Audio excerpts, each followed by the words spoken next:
Let's talk family.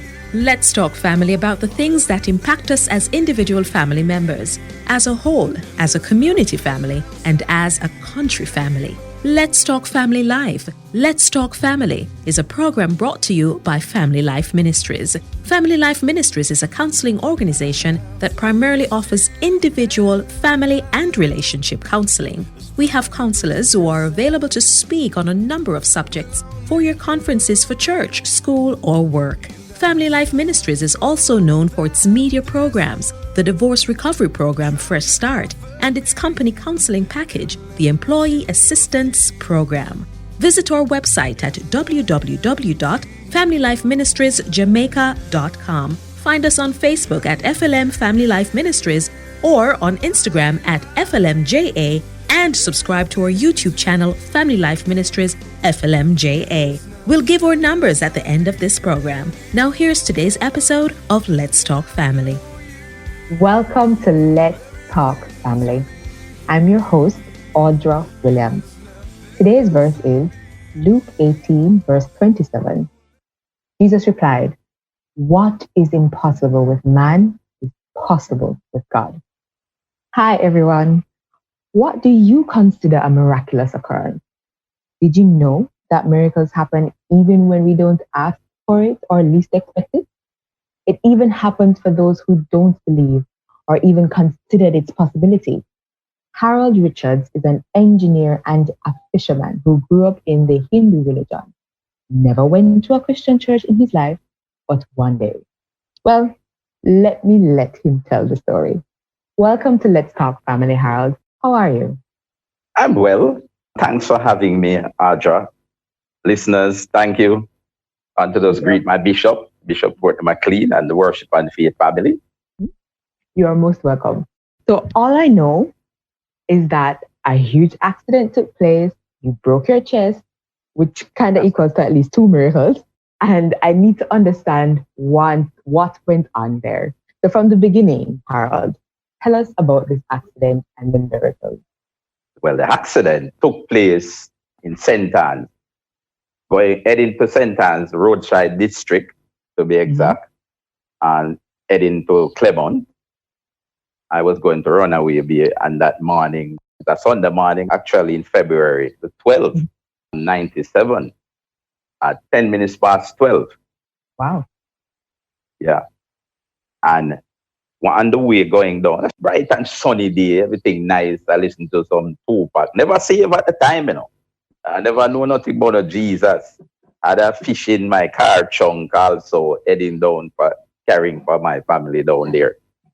And approaching the roadside district, there was a church at a corner, a little concave. I wouldn't even say it's a corner. And the car skid across the road. And there was a cow pasture on the right. And the car went up in the air instead of over. It went over the fence, but over the light post, up in the hillside, it went airborne and hit the hillside and start flipping back. It flipped, come down at the hill foot. It flipped over the fence, over the light post, and dropped right back on the road and flipped 6 times with me, heading back to Kingston. The car front head back to Kingston, and it is front and back. That's how it flipped. But what is amazing is that the last flip, the car landed on the trunk. And I thought that the car was about to drop on the top because the momentum has finished. I'm looking at the steam going up from the engine and the blue skies. I'm looking up and sitting back in the seat. So I'm saying to myself, I'm going to fly this seat and break it down as it don't drop on my head because it's going up. There's no power on earth. As an engineer, the momentum leaves it and the car tilting to go on the top. And some miraculous power or something there took that car up and slap it down and the 4th tire burst. That was the part that shook me up. And I took the seat that I was sitting in, the driver's seat, take my shape and my chest go like this. It just broke in the middle from the impact that I licked the ground. When the momentum leaves the car, I don't get a scratch, not a bruise, nothing. I was in my seat belt. When the last flip, I was holding on to the seat belt and say, I need to fly this belt in case this car going to drop on my head. But something happened that day. And people don't believe in angels and they don't believe in God. But that day, I was like Moses with that burning bush experience right there. But Harold, you were thinking about all these things while the flipping was happening. I was because in my mind, I'm seeing everything happening. Was it like an out-of-body experience where you were seeing yourself, or you were there, but you were just able to acknowledge what was happening? Conscious. I'm seeing the car that was behind me. While the car coming on the other side of the road, I am flipping past the white Corolla, going back to town and seeing the man. When the car finished, all that, it happened so fast. And the guy pull up beside me and say, "Man, you all right?" I'm say, "Yes, man." That's it? That's it. And when we come out of the car and look, I realized that my chest actually was going kum, kum, kum. The bone was rubbing together. I could hear them. And him asked me if any bone break. I tell him no. He's the one that took me to my family's house and carried me onto St. Anne's Hospital. So just pause a moment, Harold.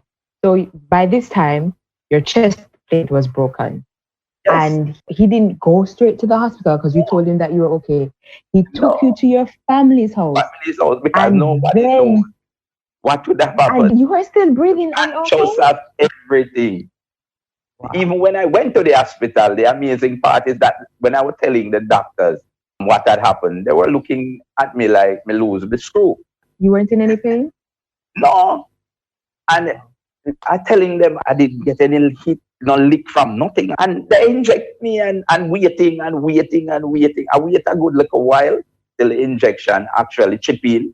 They wanted me to throw up to see if I had any internal bleeding. Okay. Because they couldn't understand what was happening. And my pressure went up to about 200 over 100. And they said, look like it's a stroke so I'm having. And they actually admitted me. I spent a night in the hospital here at St. Anne's Bay and came out.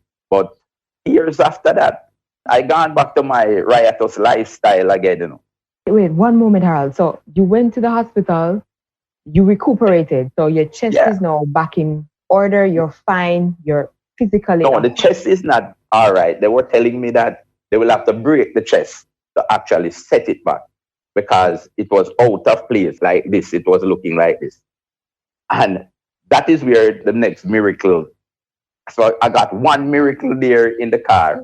That's as a matter of fact, two. And miracle number 2 now is coming, where the encounter with God, that is what aligned back the chest, because they were saying that I can't lift anything over 15 pounds. I must do some light push-ups and stuff. Probably years will pass and the pain will leave me and the grizzle will grow and form a wedge across the chest again. Those were the options. So I was telling them, because I'm a fisherman and I do diving, I can't put in any metal because current will kill me. So that's all right. Well, you'd have to live with this. The second miracle came now when I was on my way to Whole Harbour Power Plant. And on the way, we stopped for lunch at this restaurant downstairs and here the church going on upstairs. So I sent the guys to order for me, and I went up and went into the fasting service that they have. So you just decided to go? Nothing prompted you? I hear the singing, just inquisitive, and heard the singing and stuff that was going on. The worship team was there. So I went up and stand up at the door in my JPS uniform and stuff and just listening. But something happened. The pastor came out. Yes. Wasn't preaching or anything, it just come out wherever I was and just said, there's someone here with a chest pain. And I held up my hand and the gentleman walked over and lay his hands on my chest. And the man hand feel like it come out a furnace. Wow. And from that day, I've not had a chest pain. I don't hear the bone them going crum crum. I went back to my doctor at Medical Associate and they did another x-ray and they were baffled that the chest is perfectly aligned. And they were asking me how, and me tell them, I'll me do a man come and put him on my chest. And he never said nothing big more and be healed. Wow. And that was it. That was the miracle. Yeah, man. So God did something there with me and turned me in a believer. Somebody who had 1,136 gods and goddesses, who never know nothing about Jesus, get an encounter. And my story is so long, I can't give you everything, but I just give you the miracle, because the real meat of the matter is the encounter that brings the transformation in me. Because I used to drink, I used to do foolishness as man, because I thought that this is the way. I made some serious mistake. I was in adultery. I was burning the candle from 3 ends. Wow. I never even thought I would pass 25, the way I was living fast. And God did something in me that my marriage went AY. I was 5 fishermen at sea, my trucking business. Things was just leaving me. God was just moving stuff. When I begin to hear God audibly saying, listen, I am doing a work in you, and just don't watch this. But me I tell you, me start saying, I tell you what me say. You look like somebody hobby at me. Everything go, money go, business go. The last thing that was touched was my marriage. Wow. That went 8 years of separation. And God said, I'm going to restore it. And I was at church in the 8th year. I was wanting to divorce my wife. And in the 8th year, the lady come at church, show up. So God did several miracles for me. Well, I'm a living testimony. This was truly a miracle. As a matter of fact, it's not just one miracle, it's several miracles. God would have just transformed you, not only physically, but spiritually, things that were happening in your life. And that is truly amazing. Thank you. And to our listeners, remember to care for your loved ones and yourself. Be blessed. Hallelujah. And you feel my life, you're everything to me, and there's nothing else I need anymore.